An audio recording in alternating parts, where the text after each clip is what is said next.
Savais-tu que notre soleil est en fait vert?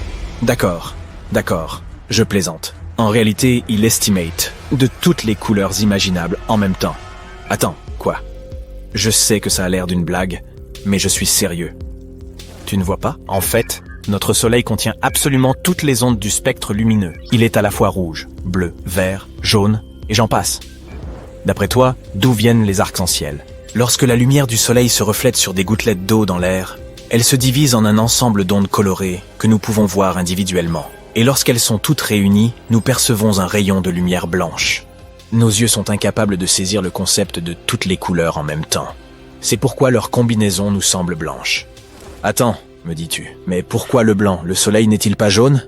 Oui, il est jaune aussi, mais s'il te plaît, ne le fixe surtout pas pour le vérifier. Il apparaît bien blanc lorsque nous l'observons depuis la Station spatiale internationale. C'est la couleur réelle du soleil, telle que nos yeux l'aperçoivent. Il prend une teinte jaunâtre lorsque ses rayons sont dispersés dans l'atmosphère terrestre. Notre atmosphère ne laisse pas bien passer les rayons bleus du spectre. Mais les rouges? Bien sûr. Et pourquoi pas? C'est d'ailleurs pour cela que le ciel nous paraît bleu. L'atmosphère disperse cette teinte un peu partout. Au lever et au coucher du soleil, les courtes ondes bleues sont réfléchies, mais les longues ondes rouges nous parviennent parfaitement. C'est pourquoi nous voyons les couchers de soleil rose, orange ou rouge. Mais que se passerait-il si le soleil avait une autre couleur? Pour répondre à cette question, répétons rapidement ce que nous avons appris.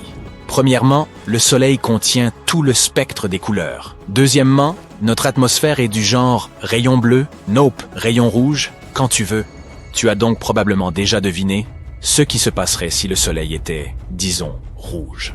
Le monde entier ressemblerait à ce qu'il est lors des couchers de soleil. Pas mal, non? Nous n'aurions même pas besoin d'attendre le soir pour admirer le ciel écarlate. De l'eau orange et une lune rouge vif, oui, ce serait moins lumineux que ce à quoi nous sommes habitués, mais ce serait quand même pas mal. D'ailleurs, un jour, le soleil deviendra vraiment rouge. À la fin de sa vie, il se dilatera et se transformera progressivement en géante rouge avant de s'éteindre. Mais, ce ne sera pas très amusant pour nous, alors. Espérons que nous ne serons plus là pour voir ce moment. Je sais que moi, en tout cas, je ne serai pas là. J'ai une fête à laquelle je dois absolument aller. Et si le soleil était vert? La vérité, c'est que le soleil est vert. Oh, je sais, je t'entends d'ici. Attends, tu te moques de moi? Tu ne viens pas de dire qu'il était blanc? Bonne remarque, d'ailleurs. Pas exactement, mon pote. Le soleil a juste l'air d'être blanc. Mais techniquement, sa température est d'environ 5500 C, et la longueur d'onde maximale du spectre du soleil correspond à la teinte vert-bleu. Mais pour s'assurer que le soleil est bien vert, il faut occulter le reste du spectre visible. Notre atmosphère laissera alors passer une couleur verte pure. Que se passera-t-il alors? Tout sera vert, et tout deviendra aussi un peu plus sombre. Avoue que ce n'est pas si facile d'être vert. Bon, passons à autre chose. Maintenant, peignons le soleil en bleu. Les étoiles bleues existent réellement. On les appelle les géantes bleues. Heureusement, notre soleil n'en fait pas partie. Pourquoi heureusement? Parce que si c'était une géante bleue, ce serait une étoile jeune, belle, incroyablement grande et très, très chaude. La logique, le rouge est chaud, le bleu est froid, ne s'applique pas aux étoiles. Les étoiles les plus chaudes sont blanches et bleues, et les plus froides sont jaunes et rouges. En fait, notre soleil est très froid comparé à d'autres étoiles. Prends la température moyenne de ta ville et multiplie-la par des centaines de milliers. Oui, nous sommes aux prises avec le réchauffement climatique. Mais l'embrasement de la planète? Non. Merci, on va éviter.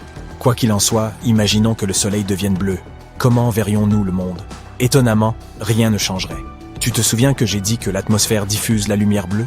C'est pourquoi, dans ce cas, tout resterait pratiquement inchangé. Le ciel deviendrait peut-être plus bleu, mais nous ne verrions pas de grande différence. Enfin, l'option la plus sombre, sans jeu de mots. Et si notre soleil devenait noir? Fais des réserves de lampes et de bougies, car il n'y aura plus de lumière. Partout dans le monde, les gens utilisent l'électricité 24 heures sur 24 et 7 jours sur 7. Nous ne pouvons plus non plus voir la Lune. Après tout, si nous pouvons l'observer aujourd'hui, c'est uniquement parce que les rayons du soleil se reflètent sur elle. Il ne nous reste donc plus que les étoiles pour éclairer nos nuits. Mais elles ne nous sont pas d'un grand secours. Heureusement, ce scénario est totalement irréaliste et il n'y a pas d'étoiles noires, n'est-ce pas? Eh bien, non, il n'y a pas d'étoiles noires. Et pourtant, notre soleil finira un jour par devenir complètement noir. Et je ne parle pas d'un trou noir, je parle ici de naines noires. Tu as probablement entendu parler des naines blanches, peut-être même de 7 nains. Hi hi hi. Lorsqu'une étoile comme notre Soleil est sur le point de finir sa vie, elle se dilate et se transforme en géante rouge. Puis, perdant progressivement ses couches supérieures, elle se transforme en naine blanche. Ne produisant plus de combustible, elles se refroidissent lentement. Il ne reste plus qu'un petit noyau qui vit sa vie et brûle de 1000 feux. Et lorsque l'étoile se refroidit complètement, eh bien, oui, c'est vrai, elle se transforme en naine noire. Mais tu n'en as probablement jamais entendu parler. Pourquoi ? Parce que, surprise, elle n'existe pas. Et non, je n'ai pas menti. Le fait est qu'une étoile a besoin d'environ 1 quadrillion d'années pour se transformer en naine noire. Et notre univers est encore un bébé.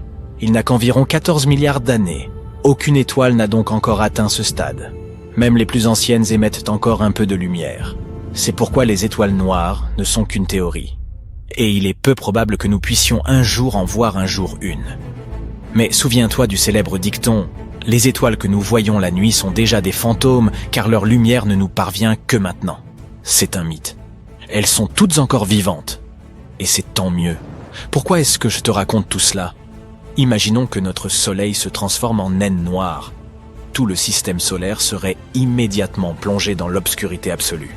Il ferait également très froid. La Lune quitterait son orbite et s'écraserait sur la Terre. Attends une minute. Oublions ce moment et supposons que nous sommes encore en vie. Heureusement, nous ne gèlerions pas instantanément, comme tu pourrais le penser.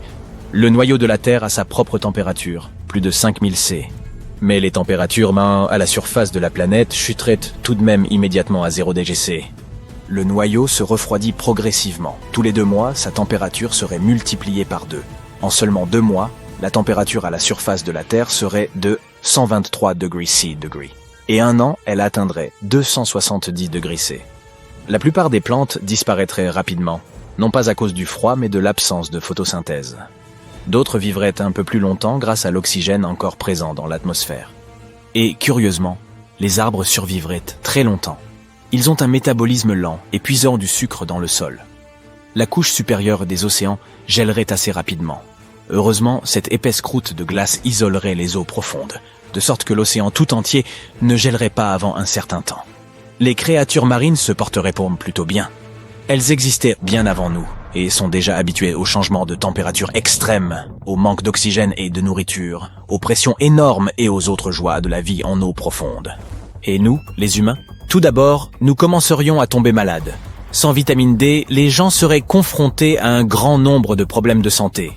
Par ailleurs, notre corps a besoin de la lumière du soleil pour produire de la mélatonine. Cette mélatonine nous aide à comprendre quand nous devons nous coucher et nous réveiller.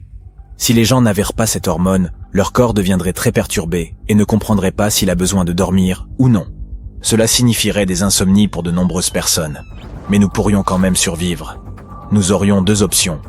Construire des sous-marins géants et descendre dans les profondeurs de l'océan, plus près du noyau de la Terre. Ou rester à la surface et vivre notre vie dans un endroit où nous aurions des sources d'énergie géothermique. En Islande, par exemple. Nous pourrions aussi nous installer près des volcans, dont la chaleur suffirait à nous réchauffer pendant longtemps. Notre vision s'adapterait à l'obscurité.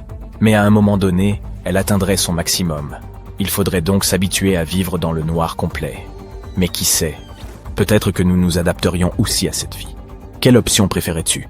Vivre au fond de l'océan dans un sous-marin ou à la surface près des volcans ? D'où nous nous trouvons, le soleil semble très calme et paisible, mais comme les êtres humains et tous les êtres vivants de la planète d'ailleurs, le soleil possède ses propres phases et entre parfois en activité. Les conséquences sont bien plus importantes et chaotiques lorsque le soleil devient hyperactif. Zoomons pour voir ce qui se passe là-haut. L'une des façons de mesurer l'activité de notre étoile est de compter les taches solaires à sa surface. Les taches solaires sont des zones sombres qui se forment lorsque le champ magnétique du Soleil est soumis à une forte activité. C'est simple, plus il y a de taches solaires, plus l'activité du Soleil est intense. Et il semble que le Soleil ait fait la fête comme jamais ces derniers temps. Le nombre de taches solaires observées par les scientifiques est le plus élevé observé depuis près de 21 ans. En juin, 163 taches solaires sont apparues à la surface du Soleil. La dernière fois qu'autant de zones sombres ont été dénombrées sur le Soleil, c'était en septembre 2002, avec 187 taches. Oh, il semblerait que cette fête chaotique se rapproche doucement de son point maximal, ce que l'on appelle le maximum solaire. Comment tout cela se produit-il ? Le champ magnétique du Soleil est puissant et organisé d'une certaine manière. Néanmoins, comme nous l'avons dit précédemment, il arrive parfois que tout s'en mêle, un peu comme une boule d'élastique qui se retient tous ensemble, très étroitement. Lors de ces périodes, cela signifie que le plasma s'emballe, éclate et forme des boules. On les appelle éruptions solaires et éjections de masse coronale, EMC. Ces balles de plasma produites dans la couronne solaire, atmosphère externe du Soleil. Puis, à un moment donné, au moment où l'activité du cycle solaire atteint un pic, le champ magnétique change de polarité. Le pôle nord et le pôle sud de l'astre s'intervertissent. Tout cela se produit tous les 11 ans, ou à peu près. Ainsi, lorsque le Soleil entre dans cette phase où il devient très actif, il projette des bulles de plasma chaudes, taches sombres aussi grandes que des planètes, et libère de puissantes éruptions d'énergie et de radiation. Lorsque l'activité du Soleil devient de plus en plus intense, il se passe quelque chose de fascinant. Une proéminence de la couronne polaire, PCP, phénomène parfois appelé cascade de plasma. Il s'agit d'une mini-éruption de plasma qui se déclenche sur le Soleil et qui semble vouloir fuir, mais le champ magnétique du Soleil l'attire avant qu'elle ne puisse s'échapper dans l'espace. Cette cascade de plasma est vraiment spectaculaire. Elle peut s'élever jusqu'à 32 000 km au-dessus de la surface. C'est comme si vous empiliez 8 terres l'une sur l'autre. Ensuite, il y a ce qu'on appelle un vortex polaire. Il s'agit d'un gigantesque halo de plasma qui tourne très rapidement autour du pôle nord du Soleil. Ce tourbillon se forme lorsqu'un grand filament de plasma se détache et tourne avant de retomber vers la surface, un peu comme une cascade de plasma. Les scientifiques ne savaient pas pourquoi ce plasma reste si longtemps au-dessus de la surface du Soleil. Parmi les exemples d'éjection de masse les plus intéressants, il convient de citer une EMC géante en forme de papillon en mars de cette année.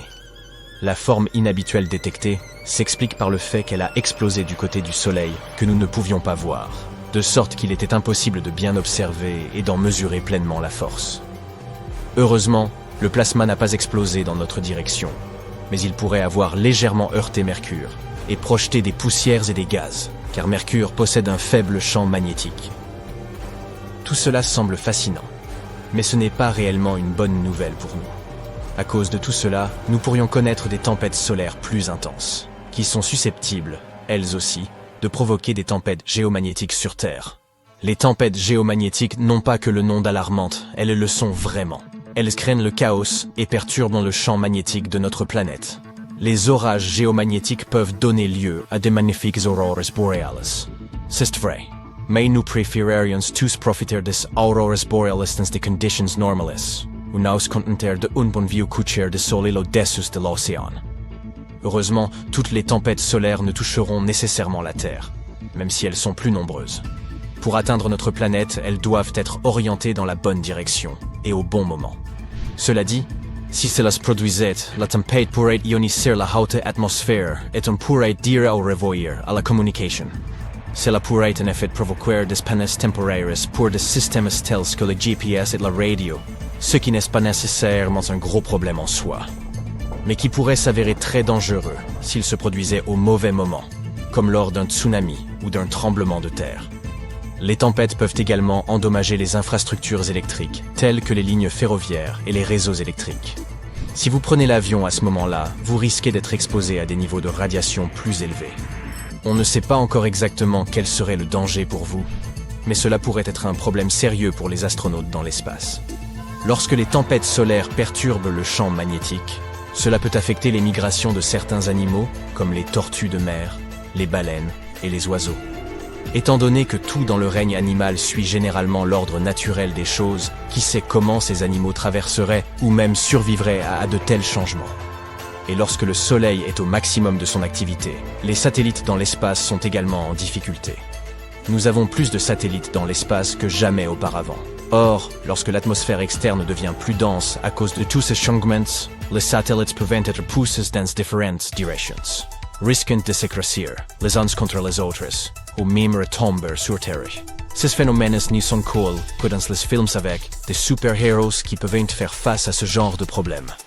Espérons donc que nous éviterons une tempête solaire de grande ampleur, comme celle de Carrington. L'histoire est similaire aux autres.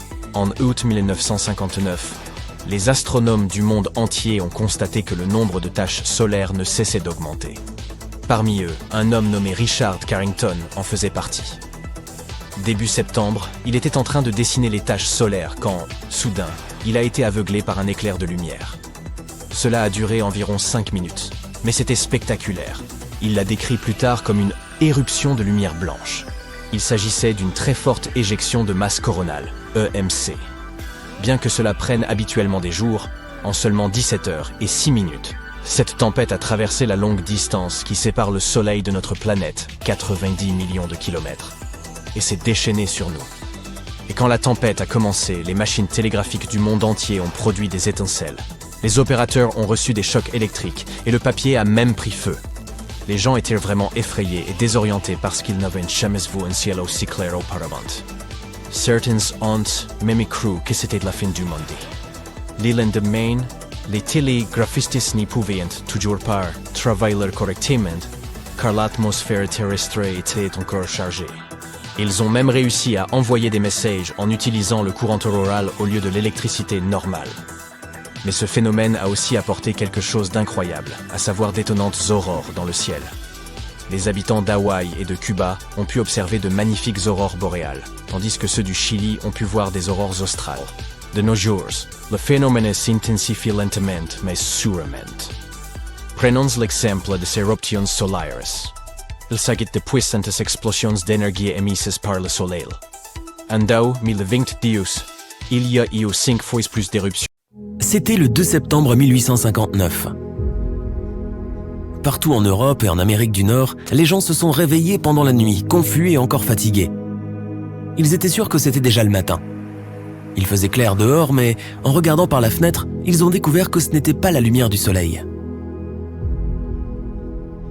Le ciel était éclairé par d'innombrables aurores très intenses, rouges, vertes et violettes. Elles étaient tellement brillantes qu'on pouvait lire un livre comme si c'était en plein après-midi.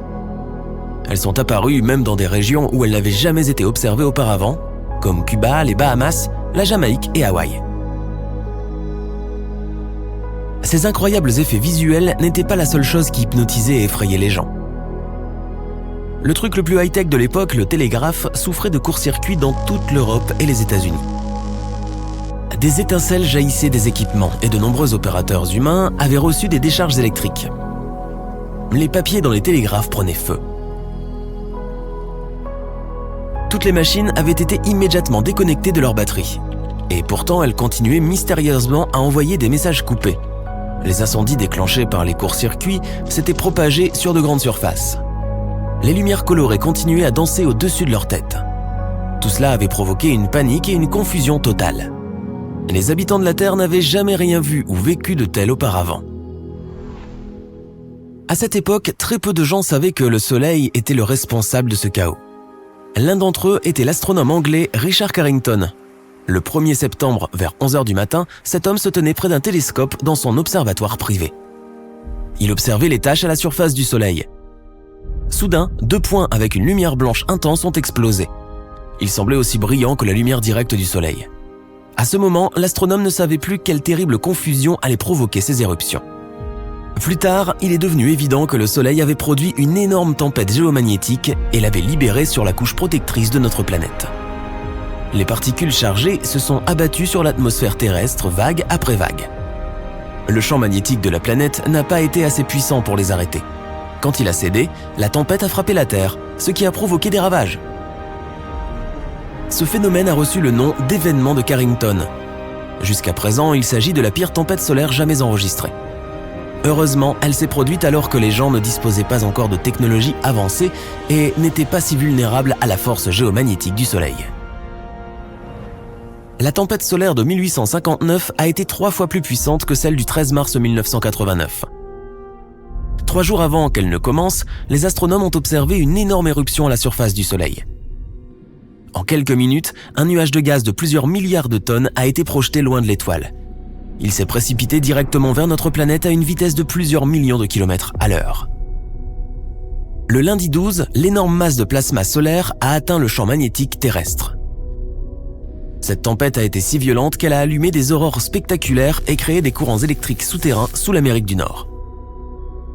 Ces courants ont dû trouver quelques faiblesses dans le réseau électrique du Québec au Canada.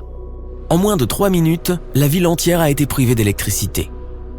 Des millions de personnes se sont retrouvées dans des rues obscures, des bâtiments sombres et bloqués dans des ascenseurs. Ils se sont réveillés dans des maisons glacées, incapables de préparer leur petit déjeuner. La coupure de courant de 12 heures qui a suivi a entraîné la fermeture de commerces, d'aéroports et d'écoles. Le métro de Montréal a également été fermé. Aux États-Unis, des centaines de réseaux électriques ont commencé à avoir des problèmes quelques minutes après que la tempête a frappé la surface de la Terre. Heureusement, aucun de ces problèmes n'a conduit à une panne de courant. Cette tempête a été suffisamment violente pour perturber les systèmes de communication par satellite et les signaux radio. Certains satellites spatiaux sont tombés hors service pendant quelques heures. Beaucoup d'entre eux ont souffert de mystérieux problèmes qui ont disparu dès que la tempête a commencé à se calmer. Aucun journal n'en a parlé, mais en 2012, la Terre a aussi failli être frappée par une énorme tempête solaire. La plus intense de ces 150 dernières années.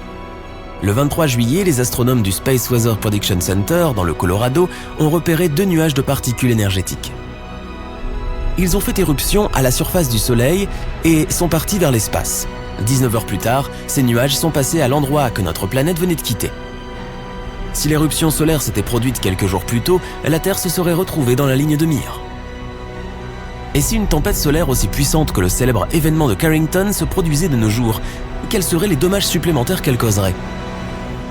Notre vie reviendrait-elle à la normale avec une catastrophe pareille ? Avant de connaître les réponses à ces questions, essayons de comprendre ce qu'est exactement une tempête solaire. Le Soleil est une gigantesque boule de gaz en fusion qui change constamment. De temps en temps, il crache des rafales d'énergie, éruptions solaires. Elles vont souvent de pair avec ce qu'on appelle des éjections de masse coronale.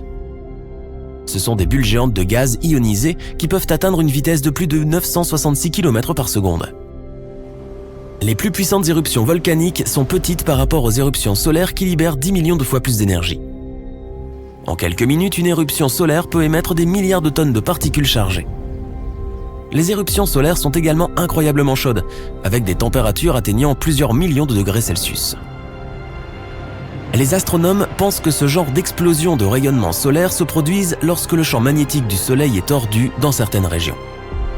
À un moment donné, toute l'énergie accumulée est libérée. L'étoile envoie de la lumière et des particules, principalement des électrons et des protons. La plupart des éruptions solaires durent quelques minutes, mais certaines continuent pendant des heures. Les scientifiques classent les éruptions solaires en fonction de leur intensité en rayons X. Tu ne remarqueras probablement pas les plus petites éruptions si tu n'as pas un équipement spécial. Les éruptions solaires de taille moyenne entraînent des coupures radio rapides au pôle, mais rien de bien grave. Ce sont des éruptions de classe X dont les gens devraient s'inquiéter. Elles provoquent les tempêtes solaires les plus fortes et longues. Lorsque les gens pensent au danger qui vient de l'espace, la plupart d'entre eux imaginent un astéroïde qui s'approche, comme celui qui a anéanti les dinosaures. Mais apparemment, c'est surtout notre bon vieux Soleil qui devrait nous inquiéter. Une tempête solaire super forte qui se dirigeait vers la Terre ne se produirait pas d'un seul coup. Tout d'abord, il y aurait des rayons solaires de haute énergie, principalement des rayons ultraviolets et des rayons X. Ils ioniseraient la haute atmosphère de notre planète et perturberaient les communications radio. Après cela, une tempête de radiation frapperait la Terre. Et enfin, quelques jours plus tard, un nuage colossal de particules solaires chargées atteindrait notre atmosphère. Ces particules interagiraient avec le champ magnétique de la planète et feraient des ravages dans le monde entier. Si une intense tempête solaire se produisait de nos jours, elle commencerait par perturber les GPS et par détruire les satellites. Si des astronautes étaient en sortie dans l'espace à ce moment-là, ils n'auraient que quelques minutes après le premier éclair pour trouver un abri. Leur vaisseau spatial serait probablement suffisamment bien protégé et sûr. Le principal défi serait de rentrer dedans à temps. Après cela, la tempête continuerait d'interférer avec les communications par satellite. C'est pourquoi des tonnes de tes activités quotidiennes, d'appeler tes amis à payer avec ta carte de crédit, seraient en péril. Mais l'une des pires conséquences serait la connexion au réseau électrique. Les surtensions causées par les particules provenant du Soleil endommageraient les énormes transformateurs. Il faudrait des années pour les remplacer, surtout si des centaines voire des milliers de transformateurs sont détruits. Dans certains endroits, la défaillance d'un réseau électrique entraînerait l'effondrement d'autres réseaux, créant une réaction de type domino. Imagine vivre sans électricité pendant un jour, un mois, un an. Pas de lumière, pas d'ordinateur, pas de téléphone. Les systèmes d'approvisionnement d'eau seraient hors service. Pas de nourriture dans les supermarchés. De plus, sans électricité, il serait quasiment impossible de redémarrer les réseaux électriques déjà en panne. Une puissante tempête solaire coûterait entre 1 et 2 trillions de dollars. Et ce, juste pendant la première année qui suivrait son apparition. Il faudrait encore 4 à 10 ans au monde pour s'en remettre. Les dommages causés à toutes sortes de satellites atteindraient à eux seuls 70 milliards de dollars. Sous des aurores majestueuses, les gens devraient s'habituer à un nouveau mode de vie, radicalement différent. Il n'y a aucun doute que nous recevrions une sorte d'avertissement avant. Partout dans le monde et dans l'espace, les équipements modernes n'arrêtent pas d'observer le Soleil, ne serait-ce que pendant 1 seconde. Si une méchante tempête solaire se produisait, les gens auraient un peu de temps pour se préparer, entre plusieurs heures et quelques jours. Et si les transformateurs sont mis hors service à temps, les conséquences ne seraient pas aussi dramatiques. Maintenant, les nouvelles suivantes sonnent un peu effrayantes. Il y a aussi des super-éruptions stellaires. Comparées à elles, les rafales de rayonnement de notre Soleil sont des petites bricoles. Les super-éruptions se produisent surtout dans les étoiles jeunes et actives. En 2016, les astronomes ont vu ce genre de phénomène. Une étoile située à 1500 années-lumière de la Terre a produit une éruption 10 milliards de fois plus puissante que toutes celles qui ont jailli de notre Soleil. Cela ne signifie pas que nous sommes en sécurité ici, sur Terre. Même notre Soleil, avec son âge moyen, sait comment produire des super-éruptions. Mais alors que les jeunes étoiles peuvent en avoir une par semaine ou même plus souvent, pour le Soleil, c'est 1 fois tous les 1000 ans.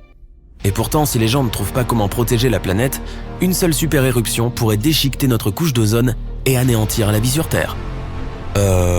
Ok.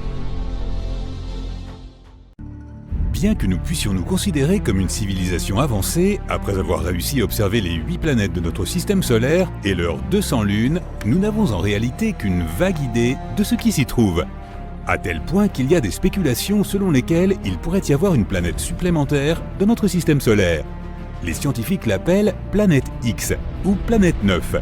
Ce monde non découvert pourrait être caché bien au-delà de Neptune. Les astéroïdes et les planètes naines de cette zone ont des orbites modifiées et étrangement inexpliquées. Et la planète X pourrait en être la raison. Les légendes autour de cette mystérieuse planète ont commencé il y a plus de 100 ans avec un passionné de l'espace appelé Percival Lowell. En plus d'avoir une moustache impressionnante, il était aussi très riche. Il a utilisé sa fortune pour construire un observatoire en Arizona qu'il a ensuite consacré à l'étude des mouvements étranges d'Uranus et de Neptune.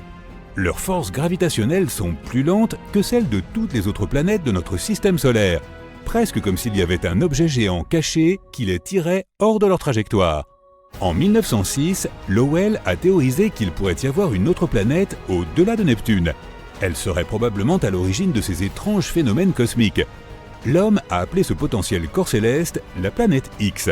En 1930, Pluton a été découverte par Clyde Tombaugh dans l'observatoire de Lowell. Il semblait enfin que les gens avaient une explication pour les modèles orbitaux étranges. L'équipe de Lowell était sur un nuage après la découverte, mais leurs célébrations ont été de courte durée. Ils ont vite découvert que Pluton était bien trop petite pour avoir un tel effet sur les planètes environnantes, et elle était aussi trop éloignée d'elle.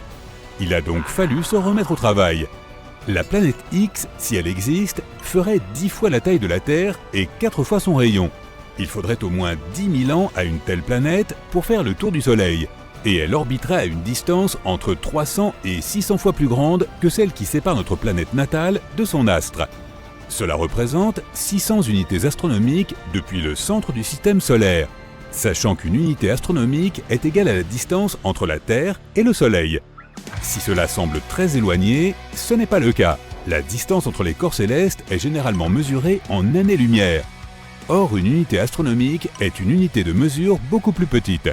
Pour remettre les choses en perspective, l'objet le plus éloigné détecté depuis la Terre est la galaxie GN-Z11. Joli nom, n'est-ce pas? Elle se trouve à une distance stupéfiante de 32 milliards d'années-lumière. Malgré cela, nos télescopes peuvent encore la repérer, et une seule année-lumière équivaut à 63 241 unités astronomiques. Alors si notre technologie peut détecter une galaxie aussi lointaine, comment se fait-il que nous n'ayons pas réussi à découvrir la planète X? Eh bien, c'est probablement dû au fait qu'elle pourrait ne pas exister du tout. La théorie de la planète X a été largement discréditée en 1989. on a découvert que les mystérieuses forces gravitationnelles de Neptune étaient un leurre depuis le début. Les scientifiques s'étaient massivement trompés sur la taille réelle de Neptune. La sonde Voyager 2 a visité la planète et a découvert sa taille réelle. Cette nouvelle information explique les étranges forces gravitationnelles, ce qui signifie qu'elles n'étaient pas causées par la soi-disant planète X. Mais notre enquête ne s'arrête pas là, car l'hypothétique 9e planète est réapparue il y a environ 10 ans. Si les preuves qui sous-tendent la théorie de Lowell étaient fausses, sa croyance en la planète X n'était peut-être pas sans fondement. En 2015, les astronomes Michael Brown et Konstantin Batygin ont découvert qu'il y avait bel et bien des forces gravitationnelles inexpliquées au-delà de Neptune. Des satellites orbitent perpendiculairement autour des planètes, ce qui n'arrive nulle part ailleurs dans notre système solaire. Il y a aussi des groupes d'astéroïdes qui se déplacent de manière très spéciale. Si spéciale qu'il est pratiquement impossible que ce soit aléatoire. Encore plus étrange, il y a des satellites qui voyagent dans une direction complètement opposée à celle du Soleil, contrairement à la plupart des autres objets dans le système solaire. Un planétoïde appelé Sedna semble également être tiré vers quelque chose, ainsi que 6 autres qui vont tous dans la même direction. Brown et Batygin ne sont d'ailleurs pas des observateurs d'étoiles lambda, ce sont tous deux des scientifiques très respectés, au fait de leur carrière. Konstantin Batygin a été désigné par le magazine Forbes comme l'un des 30 scientifiques qui changent le monde, et Mike Brown est l'homme qui a donné à Pluton le statut de planète naine. Cela signifie que lorsque ces messieurs disent quelque chose, c'est généralement assez sérieux, et on devrait probablement les écouter. Mais la seule façon de prouver irréfutablement que la planète X existe est de la trouver réellement, et cela s'avère assez difficile. Pour localiser la planète, il faudrait utiliser une méthode appelée photométrie de transit. En gros, il s'agit de surveiller tout un groupe d'étoiles pendant une longue période et de rechercher les creux dans la lumière qu'elles émettent. Ces creux seraient probablement causés par une planète qui ferait obstacle à la lumière. Et hop, l'existence de la planète X pourrait être prouvée. Mais pour que cette méthode fonctionne, la Terre, la nouvelle planète et le Soleil doivent tous être parfaitement alignés. Or, ces circonstances sont plutôt rares, et si elles ne se réalisent pas, le creux de lumière ne se produira pas.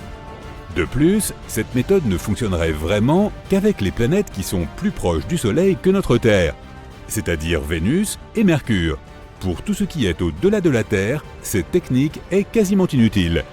Une autre technique que nous pourrions utiliser consiste à trouver la planète potentielle grâce à un bon vieux télescope. Mais comme tu peux l'imaginer, c'est incroyablement approximatif. L'objet le plus éloigné que nous ayons trouvé dans notre système solaire est un planétoïde nommé à juste titre Far Far Out. Mais il n'est qu'à 140 unités astronomiques du Soleil, soit seulement un quart de la distance à la supposée planète X. Nous ne pouvons voir un objet que grâce à sa luminosité. Le Soleil est très visible pour nous car il émet d'énormes quantités de lumière. Et nous pouvons voir la Lune car elle reflète la lumière du Soleil. Techniquement, la Lune n'est pas censée paraître plus brillante que tout le reste dans le ciel nocturne. Ce n'est le cas que parce que nous sommes plus proches d'elle. Plus un objet est éloigné, moins il nous semble lumineux. Le principal problème pour voir la théorique planète X est que tous les objets de notre système solaire tirent leur lumière du Soleil. Ils reflètent la lumière du Soleil, ce qui nous permet de les voir. Étant donné la distance qui sépare la planète X du Soleil, il est presque impossible de la voir.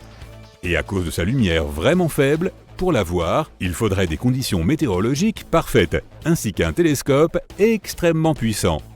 Mais Brown et Batygin l'ont trouvé. Le télescope Subaru est situé au sommet d'un volcan dormant à Hawaï. Il est énorme et capable de capturer la lumière la plus faible des objets spatiaux lointains.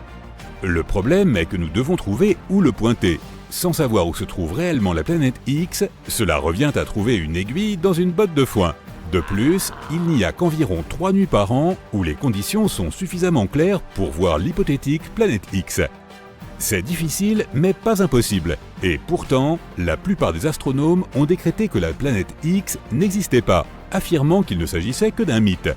L'explication la plus répandue pour les étranges forces gravitationnelles est qu'il y a un minuscule trou noir dans notre système solaire qui attire les planètes vers lui. Mais ne t'inquiète pas, ils affirment qu'il n'est pas assez gros pour avaler une planète, donc tout va bien pour l'instant. Le problème avec la théorie du trou noir, c'est qu'une fois de plus, il est presque impossible de le trouver. Alors que sa masse pourrait être aussi importante que celle de la planète X, le trou lui-même serait réduit à la taille d'une orange. Les télescopes ne seraient alors d'aucune utilité. Pour le trouver, il faudrait détecter les rayons gamma émis par les objets lorsqu'ils tombent dans le trou noir. Une autre façon de le trouver serait de lâcher des centaines de minuscules vaisseaux spatiaux. Ils passeraient assez près du trou hypothétique. Et lorsqu'il serait attiré vers lui, nous pourrions probablement le détecter. Mais n'écartons pas la théorie de Brown et Batygin. Elle est encore documentée par la NASA à ce jour. Et jusqu'à ce que nous trouvions des preuves solides pour réfuter son existence, la planète X se trouve peut-être encore là. Et si le soleil faisait boum? Tu l'as deviné, ce serait une très mauvaise nouvelle. Cette vidéo était vraiment courte aujourd'hui, hein? Mais attends, j'ai autre chose. Si le soleil explosait, ce serait le chaos dans le système solaire. Et les scientifiques nous disent que ça arrivera forcément un jour. Mais pourquoi? Et comment est-ce que ça se passera exactement? Nous sera-t-il possible de survivre? Eh bien, nous allons voir tout ça. Nous allons d'abord faire un voyage jusqu'au cœur du Soleil. Il est rempli d'atomes d'hydrogène qui se livrent à une incroyable danse du diable. Ces atomes sont tellement excités qu'ils s'entrechoquent sans cesse de toute leur force. Et lorsqu'ils entrent en collision, quelque chose de magique se produit, ce qu'on appelle la fusion nucléaire. Grâce à cette immense fiesta, les atomes d'hydrogène se combinent pour former des atomes d'hélium, une expérience de chimie à grande échelle. Au cours de cette fusion nucléaire, une toute petite partie de la masse des atomes d'hydrogène est transformée en une énorme quantité d'énergie. C'est la célèbre équation d'Einstein, E = mc2. L'énergie se libère sous forme de lumière et de chaleur, rayonnant vers l'extérieur et illuminant tout le système solaire. Et une fois que ce processus est en marche, tout un tas de particules énergisées appelées photons se joignent à l'aventure. Ces photons sont comme de minuscules paquets de lumière, qui rebondissent et se déplacent dans toutes les directions. Ils jouent un rôle crucial en transportant l'énergie du Soleil dans l'espace, illuminant notre monde et réchauffant notre planète. Mais pour que tout cela continue, pour que les atomes ne s'échappent pas pour créer un chaos total, le cœur du Soleil doit être soumis à une pression énorme. Cette pression provient de l'immense poids des couches extérieures du Soleil qui pèsent sur le cœur. Les couches extérieures compressent le noyau interne. Mais les couches internes ne se laissent pas faire. L'énergie et les photons font tout ce qu'ils peuvent pour s'échapper du cœur du Soleil. Mais ce noyau est très dense, immensément dense. Et la pression est si forte que l'énergie prend une éternité pour s'échapper. Elle rebondit, est absorbée et réémise par d'autres particules. Finalement, au bout d'un long moment, elle atteint la surface du Soleil et s'envole dans l'espace pour nous parvenir sous forme de lumière. Tu sais maintenant comment fonctionne le Soleil. Maintenant, que se passe-t-il lorsqu'il arrive en fin de vie? Eh bien voilà, notre Soleil a une réserve limitée d'hydrogène. Dans environ 5 milliards d'années, il sera donc à court de carburant. Après ça, notre étoile subira de grands changements. Alors, fais bien attention, car il y a de fortes chances que nous manquions l'événement. Tout d'abord, le Soleil va gonfler et devenir une géante rouge, se dilatant comme un ballon. Il deviendra si grand qu'il engloutira les planètes intérieures, y compris notre Terre bien-aimée. Un Soleil vraiment sans gêne, qui prend toute la place. Nous n'assisterons donc pas à ces derniers jours, à moins que nous ne déménagions très loin. Après la phase géante rouge, le Soleil rétrécira un peu. Ses couches extérieures s'évanouiront dans l'espace, laissant derrière elles une magnifique nébuleuse planétaire. Il révélera son noyau incandescent. Oh, le noyau, maintenant rempli d'hélium, aura une voix bizarre.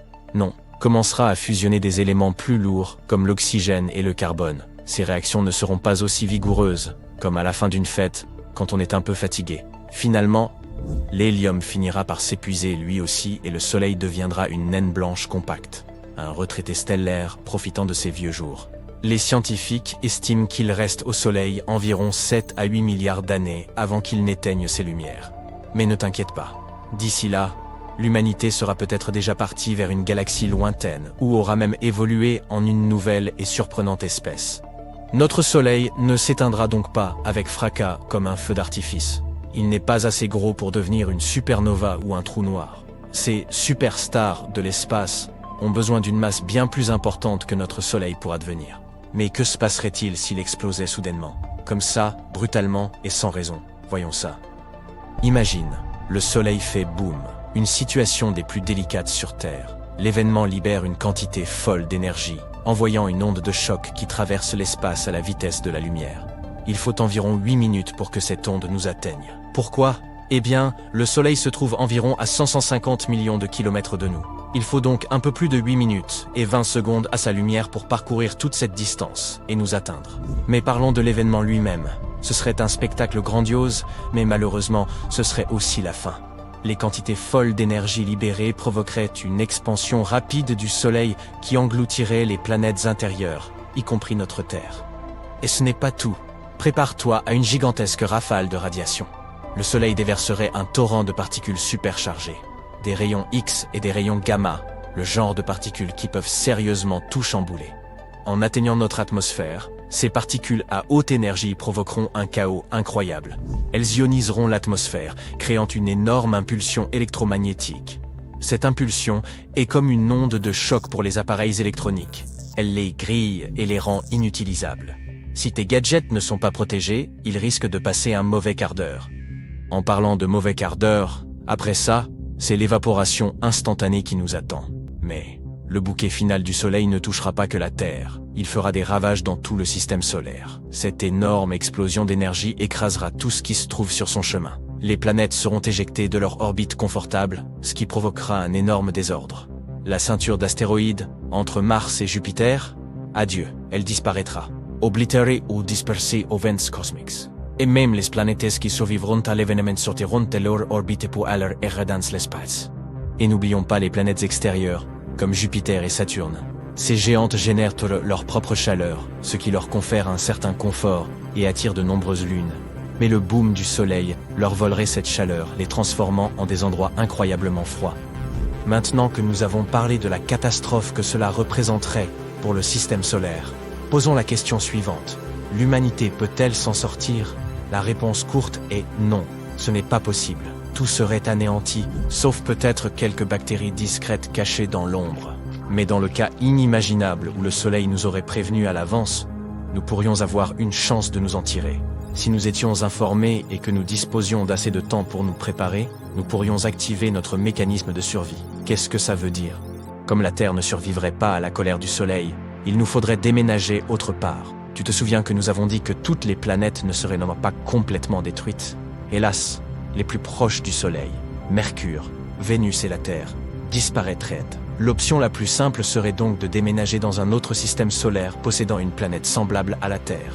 Mais que se passerait-il si la Terre parvenait à survivre à la catastrophe ? Ne demandons pas comment, mais réfléchissons simplement aux conséquences. Eh bien, notre climat deviendrait fou. Pendant les premiers instants de la grande explosion, le rayonnement et les particules feraient monter la température en flèche. Une canicule sans fin, un cauchemardesque effet de serre. Les océans s'évaporeraient, créant des nuages épais qui retiendraient la chaleur et ne la laisseraient plus s'échapper dans l'espace. Et après ça, sans la chaude étreinte du Soleil, la Terre deviendrait un véritable congélateur. Il faut donc sortir des sentiers battus. Une idée serait de s'abriter profondément sous terre, là où nous ne serons pas tellement affectés par les radiations et les changements soudains de température. Plus tu creuses, plus la température augmente. Ainsi, avec les bons outils et les bonnes ressources, l'humanité pourrait se terrer dans des bunkers fortifiés et survivre pendant quelques années sans les rayons du Soleil. Pourquoi seulement quelques années ? Tu te souviens que nous avons dit que le Soleil est le centre de gravité de notre système solaire. Sans lui, la Terre serait à la dérive, à la recherche d'un nouveau centre de gravité. Imagine notre planète, notre fidèle satellite, la Lune, et toutes les autres planètes flottant lentement dans l'espace. Heureusement, notre fidèle Soleil tient bon, nous gardant au chaud et nous éclairant pour encore pas mal de temps. Nous sommes donc en sécurité pour quelques milliards d'années. Mais il est toujours amusant d'imaginer des scénarios impossibles. Alors à bientôt pour de nouvelles aventures. Désolé, Star Wars, mais des astronomes ont découvert un système stellaire bien plus intéressant.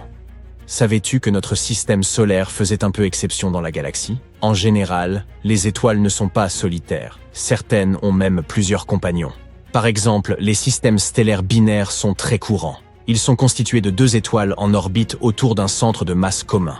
Généralement, on ne peut pas les voir à l'œil nu. Pour un observateur, elles se fondront, probablement l'une dans l'autre, et sembleront ne former qu'une seule étoile. Par exemple, Alpha Centauri A et B forment ensemble un système binaire.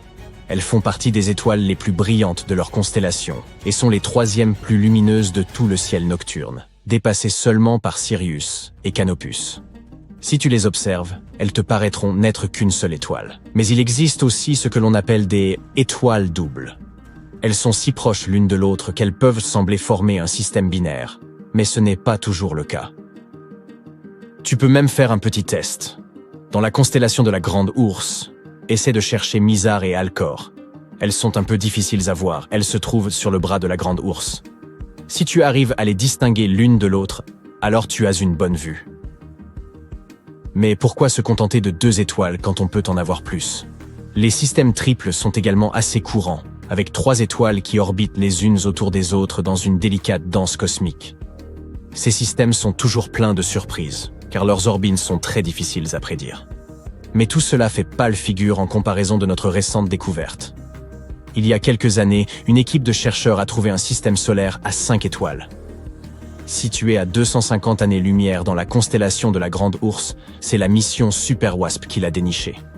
Toutes ces étoiles sont nées du même disque de poussière et de gaz. Et elles sont liées entre elles par une danse gravitationnelle très complexe. Cela ne veut pas dire qu'elles sont toutes très proches les unes des autres. Leur piste de danse est plutôt vaste en réalité. Elles sont séparées par une distance supérieure à celle de l'orbite de Pluton autour du Soleil. En général, ces grands systèmes sont constitués de systèmes plus petits. Par exemple, dans ce cas, il y a 2 étoiles très éloignées. 2 étoiles si proches que l'une d'elles vole pratiquement l'hydrogène de l'autre. Oh, la vilaine. Et une étoile solitaire. Mais elles orbitent toutes autour d'un centre de gravité commun. Avec toutes ces interactions, c'est un miracle qu'elles n'entrent pas en collision. Ce serait la pagaille dans le ciel. Mais la grande complexité de ces systèmes très rares n'est pas surprenante. Et cela soulève une question majeure. Quel type d'environnement unique pourrait exister dans de tels systèmes? À quoi ressemblerait notre vie si nous y vivions? Nous allons voir ça. Imagine un peu. Tu es sur une planète en orbite autour de l'une des étoiles d'un système quintuple. C'est une journée ensoleillée et tu es prêt à aller à la plage. En sortant de ta maison spatiale, tu regardes le ciel et tu vois non pas 1, ni 2, mais 5 soleils qui brillent comme des diamants. 2 d'entre eux sont super proches l'un de l'autre, presque comme s'ils ne faisaient qu'un. Puis tu vois l'autre paire, un peu plus éloigné, chacun avec son propre éclat. Et enfin, l'étoile solitaire dans le coin, qui fait son petit bonhomme de chemin, c'est vraiment impressionnant. Tu te demandes peut-être, mais à quoi ressemblerait le cycle jour-nuit et le cycle des saisons sur une telle planète? Eh bien, ça risque d'être un peu compliqué. En fonction des orbites des étoiles, la planète pourrait connaître des phases de clarté et d'obscurité assez aléatoires. Il pourrait même y faire jour ou nuit constamment, ou durant de très longues périodes. Tout dépend de l'emplacement de la planète. Si nous vivions dans un système binaire, les choses seraient plus faciles. Il y aurait 2 périodes distinctes, de jour et de nuit, car la planète tournerait autour des 2 étoiles. Mais avec 5 étoiles, leur luminosité et leur position changeraient constamment, de sorte que le cycle jour-nuit pourrait devenir extrêmement chaotique. Mais laissez-moi dormir bon sang. D'un autre côté, la vue serait véritablement spectaculaire. Nous assisterions à plusieurs levées et couchers de soleil différents, chacun d'une luminosité et d'une couleur distinctes. Et pour les saisons, ce serait aussi compliqué. Tu dois savoir qu'ici, nous avons 4 saisons en raison de l'inclinaison de l'axe de notre planète par rapport au Soleil. Eh bien, dans un système à 5 étoiles, les choses seraient certainement un peu folles. Comme quand il y a plusieurs chefs dans une cuisine et qu'ils veulent tous préparer un plat différent. Par exemple, quand nous serions proches de l'étoile A, ce serait l'été. Quand nous serions proches de l'étoile B, il ferait plus froid et ce serait l'hiver.